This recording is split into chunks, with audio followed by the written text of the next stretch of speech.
Good morning. I hope this video finds you safe and doing well this morning.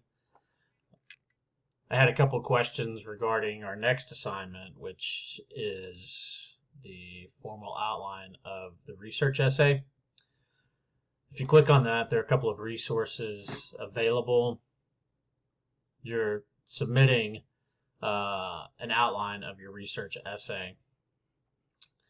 This Word document, this template that you can download and fill in, I already have popped open here. The PEAL outline for the Toolman model of argument. And you should fill out as much as you can. As you complete this outline, as you download it and complete it, if it doesn't necessarily fall into, or as you enter information, if it messes up the A's and the B's and the C's and stuff, I'm less concerned about that. I want to see the information, and I want to see that you're thinking about this long research essay and continuing to develop it. That's mainly what I'm interested in. The PEAL method, if I go back to the assignment tab itself, this PowerPoint presentation, if you look at it, the PEAL method is just a simple way of incorporating outside sources, or a way to simplify thinking about it. So for each section of your essay, especially where you're incorporating outside information, you should be making a point. You should be using evidence or research to support that point. You should be analyzing that research and evidence. And then you should be linking that research and evidence directly to your claim or thesis statement. Okay, so the point is often the topic sentence of a section, and I'm going to be bouncing back and forth between this PowerPoint and this Word document. So here, this number 2 represents an entire section of your essay, your first reason. So your topic sentence is point. What is the point of this section? What reason are you presenting to support your claim or thesis? And then the evidence is used to support the point. How is the point supported by the text, by the evidence, by the research? What examples can you use to support your point? And you'll see that you'll be summarizing, paraphrasing, using a direct quote. And while I may be talking in terms of one point of evidence or one point of research, remember, your essay, you need at least 10 sources, 10 to 12 sources. At least 6 of those sources must come from the library database. So for each section, you may be using 2 or 3 points of research, 2 or 3 sources. But for each one of those, you need to be answering these questions. How is the point supported by credible, accurate research? So the first piece of research that you're using, how does that support your point or your reason? Summarize, direct quote. And when I say that you should be using 10 to 12 sources, that means that you should have a quote or a summary or both from each of those sources, at least one quote or summary from each of those sources. So through the entire essay, you should have at least 10 to 12 quotes or summaries. You might have more, and yes, you can quote from the same source more than once, but that's a minimum, right? Yeah, you don't want too much, because then it's more the words of your sources and not enough of your own words, right?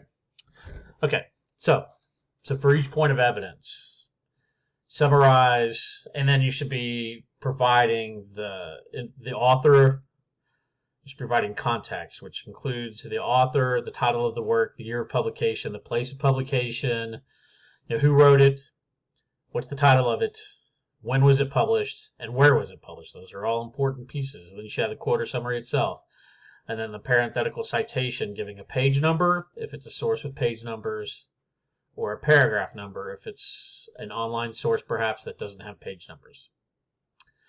And then the explanation, the analysis and link, which I'll talk about in a minute. But you need to analyze, interpret, link that piece of research to your point.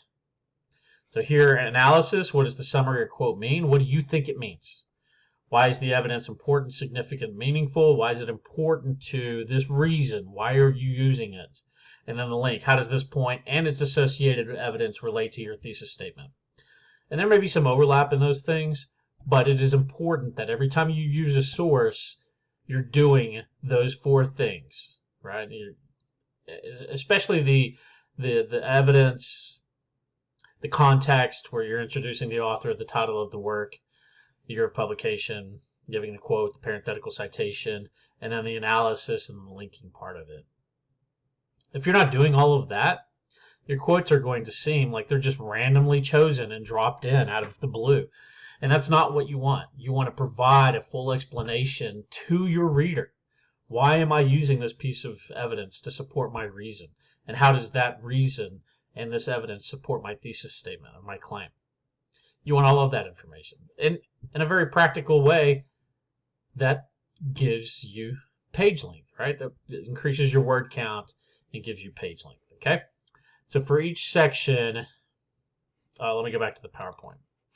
The evidence analysis, what does the quote or example mean? Just what I read off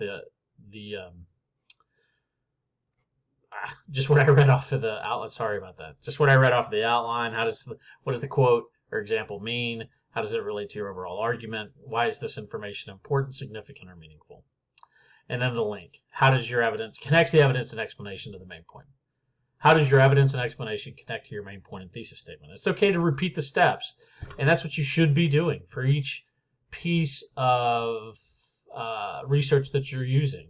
You should be giving an explanation. You should be giving, the evidence, the explanation, the evidence, explanation, the link, and the analysis. Okay? These last two slides you can ignore. They pertain to other classes, but I'm not going to delete them from here. Okay? So in a nutshell, that's the PEAL method. And then again, you can download this template, fill this information in as complete as possible.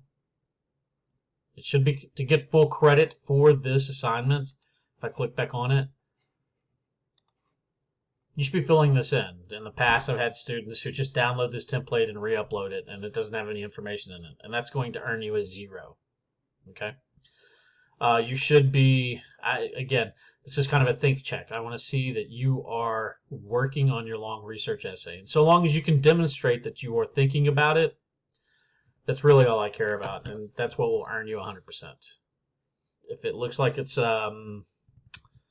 only half complete, then you'll only earn half credit. Okay? It doesn't have to be 100% complete, but I need to see that you're thinking about this and working on this project. And then again, while the objections and rebuttals portion are not filled out, you should have 2 pieces of research that represent an opposing view. At least, well, 2 pieces, perhaps 3, but no more than 3 that represent an opposing viewpoint. And the Toolman part of this, the Toolman model of argument, is a way to structure your essay. So you have your introductory section, which may be more than 1 paragraph. In a 10 to 12 page paper, an introductory section that's a page and a half is fantastic. Okay, that's great. And then this section with your first reason and the PEAL method, second reason and the PEAL method, all of your good reasons to support your claim and thesis. Reason 4, you may or may not have a 4th reason. You should definitely have at least 3. So if you don't have a 4th reason, you could just delete this or ignore it. Just leave it incomplete. And then the Toolman model of argumentation suggests that you give the reader all of your good reasons to believe your point, your claim, your thesis, your main point, the main idea of your essay. And because you want to build ethos, credibility, you need to address opposing viewpoints. And you do that here at the end, right before your conclusion. So before your conclusion, excuse me, I got an itchy eyebrow. Right before your conclusion, you give at least 2 objections, but no more than 3. Some people argue the opposite. Some people believe differently, right? Others might argue this, and you give those objections. And those should also be based in research, okay? And then the important thing is that you rebut them. You refute that objection. So if I'm writing about climate change, And I've presented good reasons regarding climate change, the increased wildfires in California and Australia, the hotter temperatures around the globe, the melting ice caps in the North and South Poles. When I come to my objections and rebuttals, for my first objection, I could say some people refuse to believe the scientific evidence related to global warming. And then I can provide evidence. Like here's a piece of research that shows that someone doesn't believe. I could use a clip from Donald Trump, who demonstrates that he does not believe in global climate change.